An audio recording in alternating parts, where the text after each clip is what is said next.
محترم مسلمانانو، نن د درود شریف یو اسانه او طاقتوره وظیفه تاسو د خپلو حاجاتو دپاره وکئ. ډیره زیاته یقینا په الله ډیره بهترینه وظیفه ده، ډیره پاورفول ده او اسان درود شریف دی. بس صلی الله علی محمد، بس دقه دی، دې نه سوا پکې نشته دی.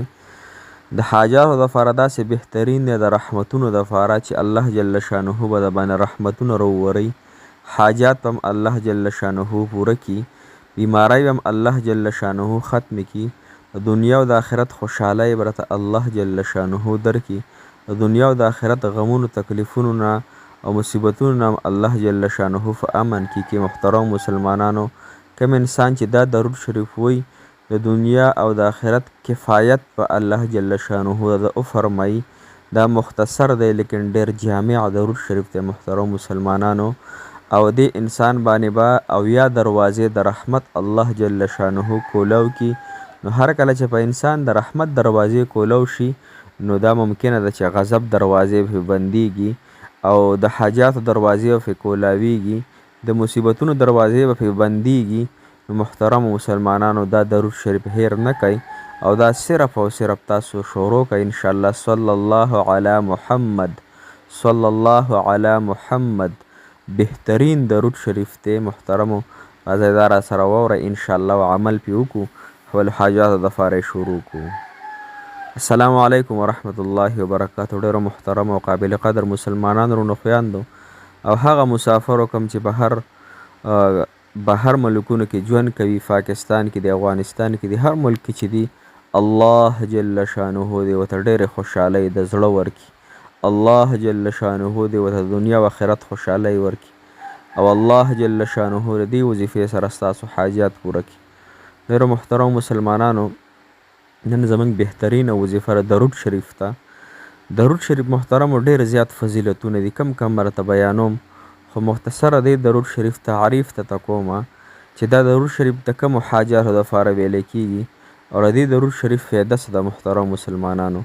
نو لومبی خو دا خبره واورئ چې حدیث مبارکو کې راځي او الله جل شانه فرمایي محترمو، د هغې مفهوم داسې دی چې انسان دا درود شریف وی یا بل درود وی، نو محترمو په دنیا او آخرت تمامو کارونو کې به الله جل شانه د انسان کفایت وکړي او په خپله به یې کوي. کفایت مطلب څه معنی؟ چې د انسان به هر حاجات پوره کیږي، د انسان به هر پریشانی انشاءالله پوره کوي. دا مختصر دی خو لیکن ډیر جامع دی، ډیر مانع دی.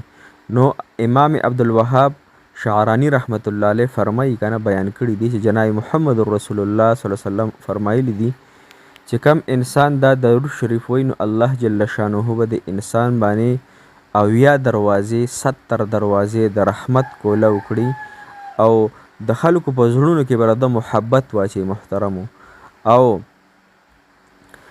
د انسان سبا هغه انسان به بغض کوي چې کم انسان هغه نفاق والی، یعنی د هغه په زړه کې نفاق وي، څه شوه که نه، نور به هر انسان د سره ډېره زیات محبت کوي. نو موږ هسې محبتونو دپاره وظیفې کوو، دا وظیفه شروع کړه انشاءالله، خلک به د سره محبتونه کوي.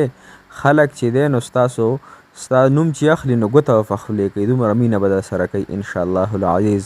صحیح شوه که نه. او امام شعرانی رحمت الله علیه دا هم فرمایي چې دا حدیث مبارکه چې دی محترم مسلمانانو، دا د نبی پاک صلی الله علیه وسلم حدیث دی او حدیث مبارک کې دا هم راځي چې نبی پاک صلی الله علیه وسلم فرمایي چې څوک په ما باندې درود شریف ډیر وایي که نه، نو قیامت کې ما سره ټول نه نږدې دغه انسان موجود وي. نو دا څومره بهترینه خبره شوه چې یو خو خلک په محبت موږ سره کوي، بل د دواړو جهانو سردار نبی مصطفی احمد مجتبی محمد رسول الله صلی الله علیه وسلم به ما تا سره د قیامت په ورځ شفاعت کوي او نږدې به یې را سره محترمو. او بل دا چې دنیا کې او آخرت کې به الله تعالی زما او ستاسو کفایت شي، زما او ستاسو حاجت روا به شي محترمو. بل دا چې کوم انسان دا درود شریف وی محترمو، نو هغه له به الله تعالی داسې ځای نه رزق ورکوي چې د وهم او ګمان کې به هم دی.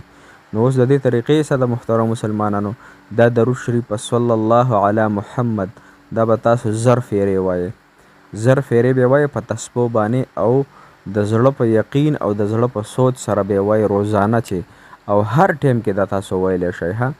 کو په ولاړې وایې، کو په ناستې وایې، کو په ملاستې وایې، خو بهترینه خبره ده چې انسان خبرې پکې ونه کړي دنیوي خیر دی که دینی خبرې چا سره کوي خیر دی، خو چې دنیوي خبرې پکې هیڅ قسم ونه شي.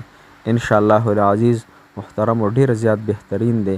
او بل محترم مسلمانانو څوک چې درود شریف دا وایي روزانه 1000 پیرې، نو بله غټه فایده یې دا ده محترمو چې دی انسان ته به الله جل شانه چې د په جنت کې کم مقام دی الله جل شانه به د مرګ نه مخکې د انسان د خپل مقام په جنت کې ښیي. خوا کو په خوب کې ورته ښیي، خوا کو په یخې ورته ښیي، هغه د الله جل شانه هغه د ذات سره ښیي. لهذا علماء ذکر کړي چې څوک 1000 پیرې درود شریف وایي دغه فایده به ورته هم میلاویږي. بل د دنیا او د آخرت غمونه به الله تعالی لرې کړي، پریشانۍ به. او بل دا چې څوک درود ابراهیمي هغه 100 وارې روزانه وایي نو الله جل شانه به دا انسان غني کې مالداره به کې 100 پیرې درود ابراهیمي. صحیح شوه. بل دا محترمه کو د رشتو د فارې تاسو کوئ نو روزانه د هر فرض مون نفس 15 مونځونه دي ګران، نو هر فرض مون نفس 140 پیرې درود ابراهیمي چې کوم انسان شروع کی د نکاح مسلې به الله تعالی ختم کړي، دله به الله تعالی بهترین بیبي ورکوي. او کو زنانه شروع کی بهترین خاون به ته الله جل شانه ورکوي.